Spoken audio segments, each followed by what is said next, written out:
Olá, muito boa noite. Eu vou começar o Sala Debate com uma pergunta. Quanto tempo você leva para se movimentar pela sua cidade? Pode ser de casa para o trabalho, para a escola ou para a faculdade, você quem escolhe. É mais de 1 hora no trânsito? Se a resposta for positiva e o município onde você mora tiver mais de 100 mil habitantes, parabéns, você faz parte de quase 1/3 da população brasileira. Esse dado é do Ibope. A espinha dorsal da mobilidade urbana parece estar se esfacelando com o tempo. E se esfacelando em pequenas, médias e também em grandes cidades. Não tem mais aquela máxima de o trânsito de São Paulo, do Rio de Janeiro, do Recife, ninguém aguenta. Hoje, o tráfego caótico está no Recife, em São Paulo, no Rio de Janeiro, em Curitiba, em São Luís, em Rio Branco. Não escolhe mais município, estado ou região. Como resolver essa engenharia, esse emaranhado de nós? Sim, porque não basta o tempo desperdiçado em trajetos que duram bem menos.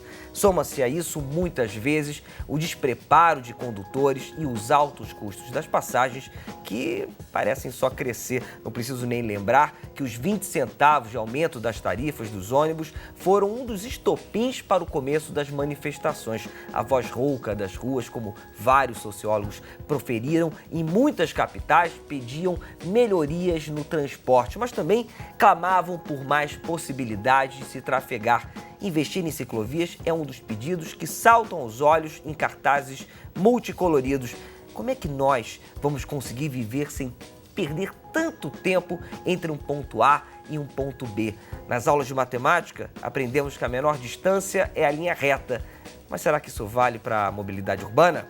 Para isso, nós trouxemos 2 craques no assunto.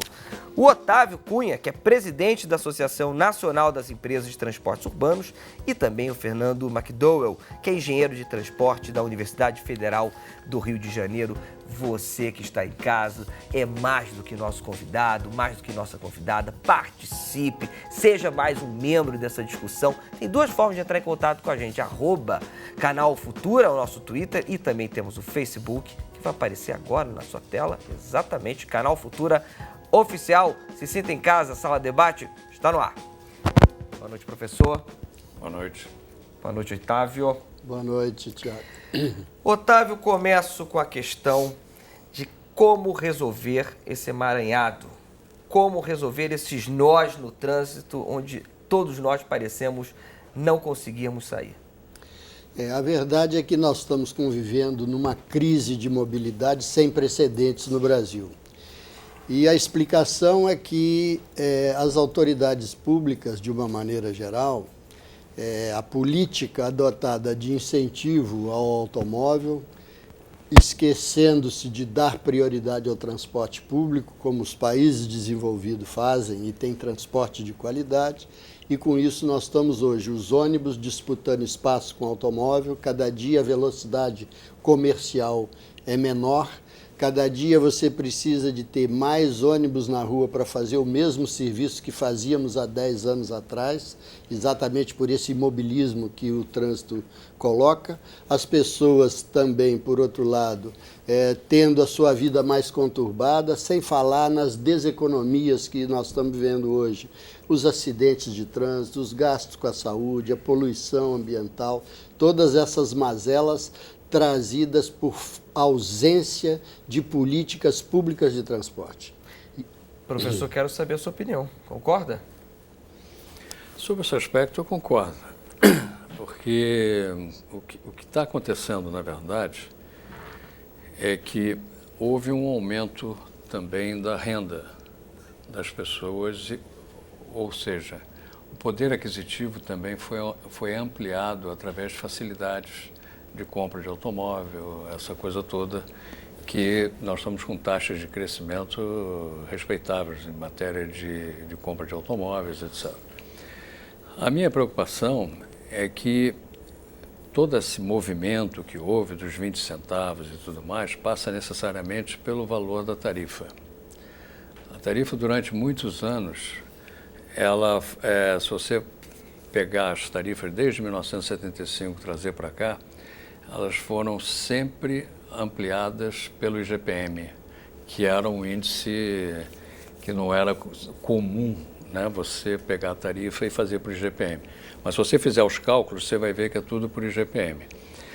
Hoje até o GPM também fora de moda, né? Mas isso aí, o que acontece? Você acabou ficando com uma tarifa maior e, evidentemente, as pessoas recuaram sob o ponto de vista de transportes. Então, nós temos aí um problema sério, porque nós precisamos saber como é que as tarifas são calculadas, como sempre houve no passado. Você tinha planilhas, você Como é que as tinha... tarifas são calculadas? Pois é, o grande problema que eu acho que nós tivemos ao longo desses anos todos foi uma coisa chamada IPK, que é um índice de passageiros quilômetros. Por exemplo, você chegava lá, tinha uma tarifa, tinha uma planilha e dizia o seguinte: bom, o salário aumentou, o combustível aumentou, etc. Então você ia lá, fazia os cálculozinhos e dizia, olha, vai ter que aumentar tantos por cento. Ah, mas espera aí, o meu IPK, meu índice de passageiros quilômetros, caiu. Então eu estou com menos gente. Ah, bom, então temos que reajustar para que ele possa dar o equilíbrio financeiro. Chega no outro ano, acontecia a mesma coisa, e assim foi.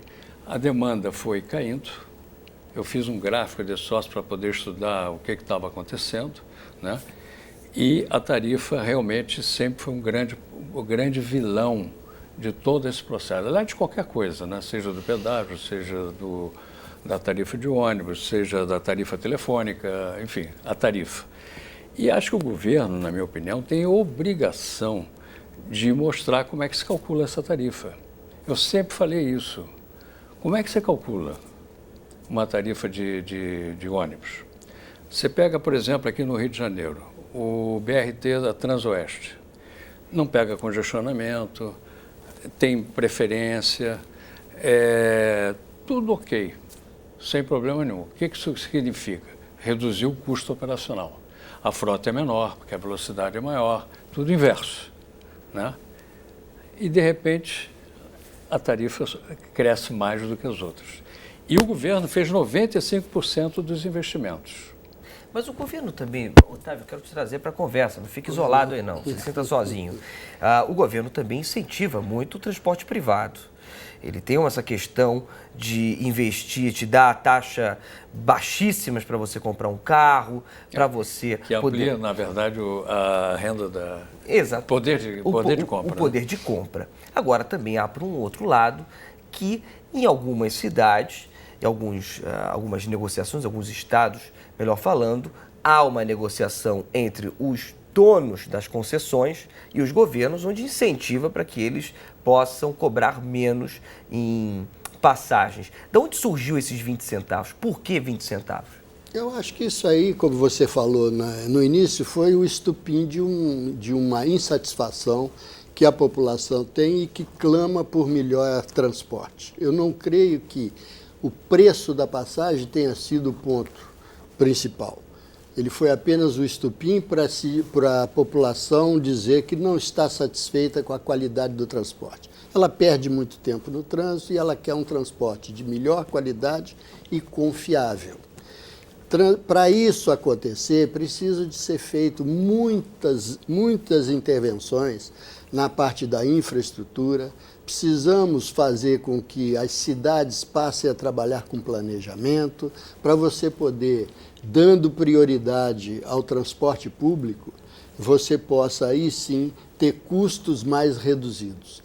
Se hoje nós tivéssemos tarifa zero, nós teríamos um maior problema no Brasil, porque nós não teríamos como as cidades iam parar, porque os ônibus não têm condição de andar. Se você botar mais gente nos ônibus, você teria que botar mais ônibus na rua para poder carregar esse pessoal. E não teria condições de atender. Isso, como? Por que a gente não investe em outras saídas sem ser ônibus, professor? Não, a discussão... Otávio, desculpa, eu te interrompi horrorosamente, me perdoa. Tudo bem, mas sem problema. Eu acho que assim, a saída, acho que a gente tem que trabalhar a questão que são as redes de transporte. Uma rede inteligente de transporte. Isso exige pessoal capacitado que as prefeituras não têm. Na média, na maioria das cidades brasileiras, falta pessoal para poder organizar essas redes de transporte. Uma rede de transporte bem formulada, ela precisa de pesquisa de origem e destino, precisa de profissionais competentes para fazer isso e as prefeituras não têm. Nós temos algumas consultorias muito eficazes que podem ajudar, mas elas são insuficientes hoje para atender toda a demanda para reformular as redes de transporte. E o que é uma rede de transporte? Com as pesquisas que você faz, você vai dizer, vai organizar o serviço de transporte, seja ele feito por metrô, por VLT, por monotrilho, por ônibus convencional, por BRT.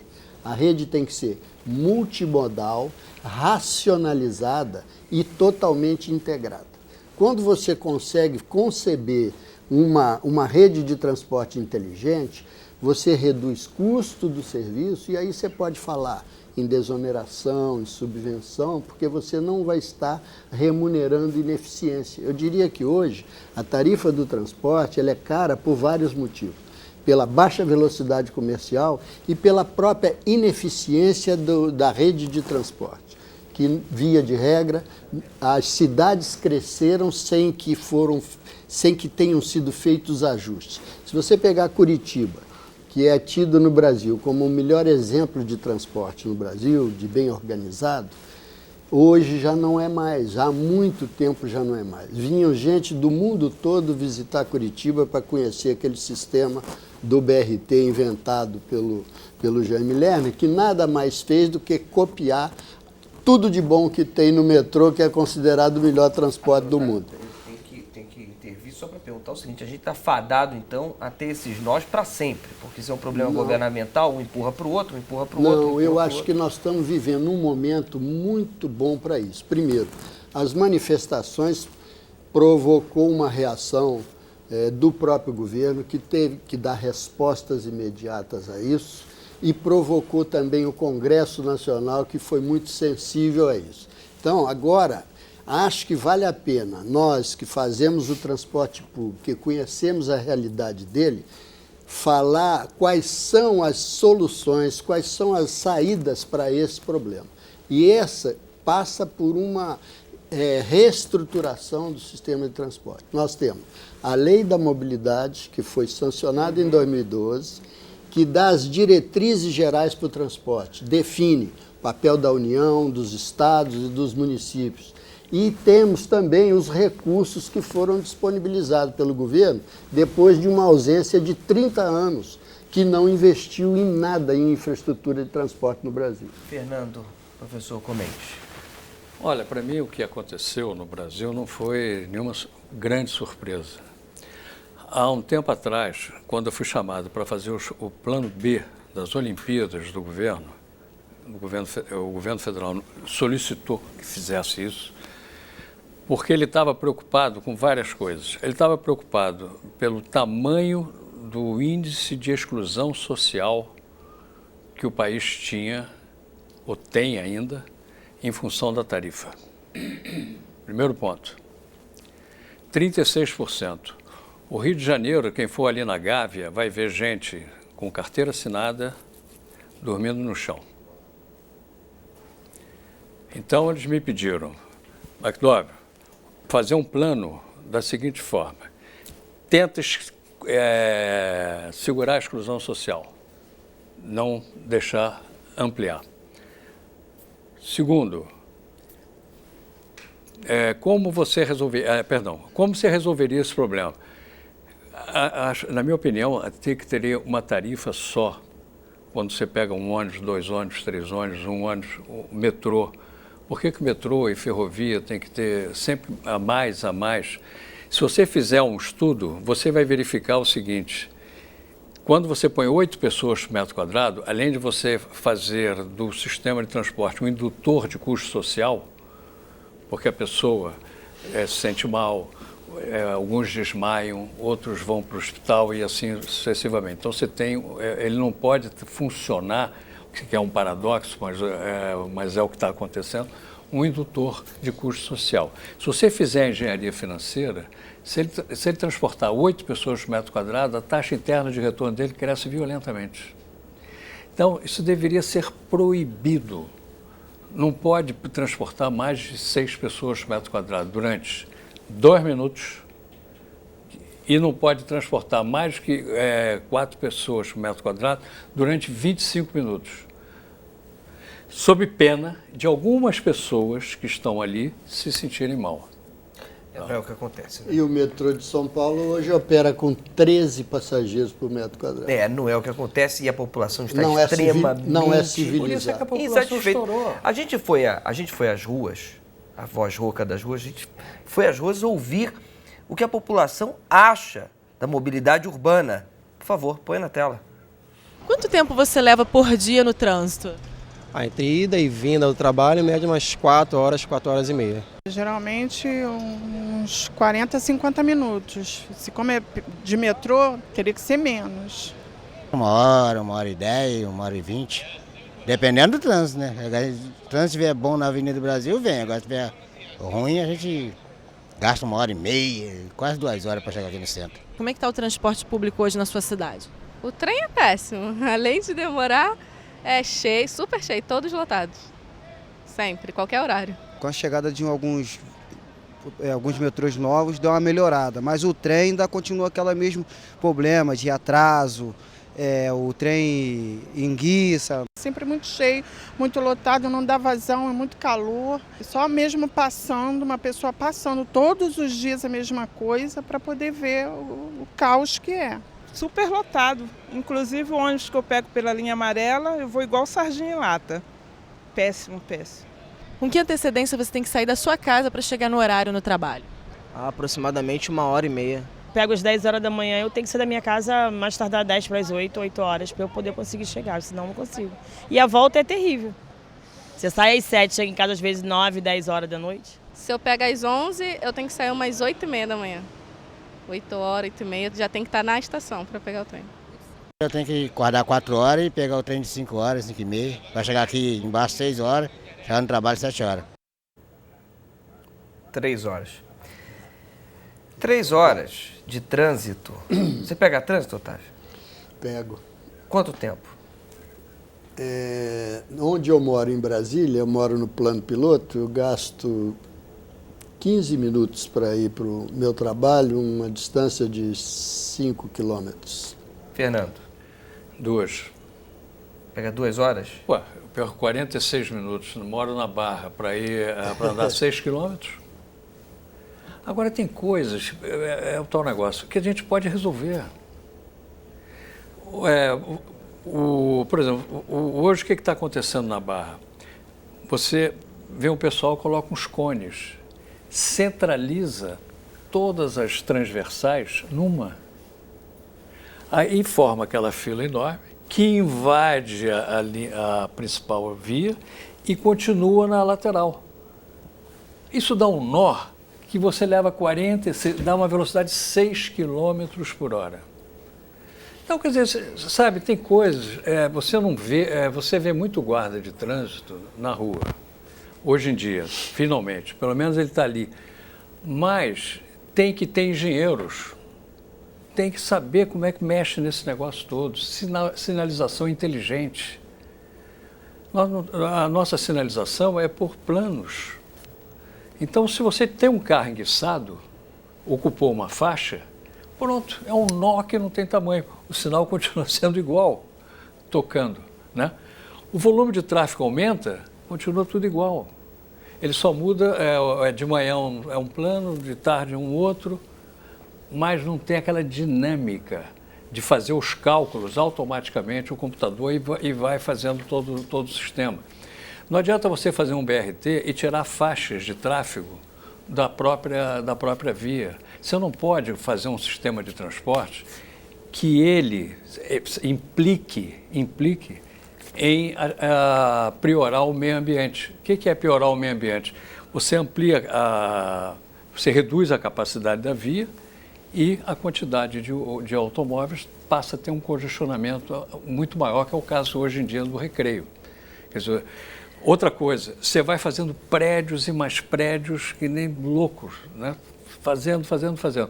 Mas não põe um sistema de transporte de massa que possa absorver esse novo contingente de pessoas.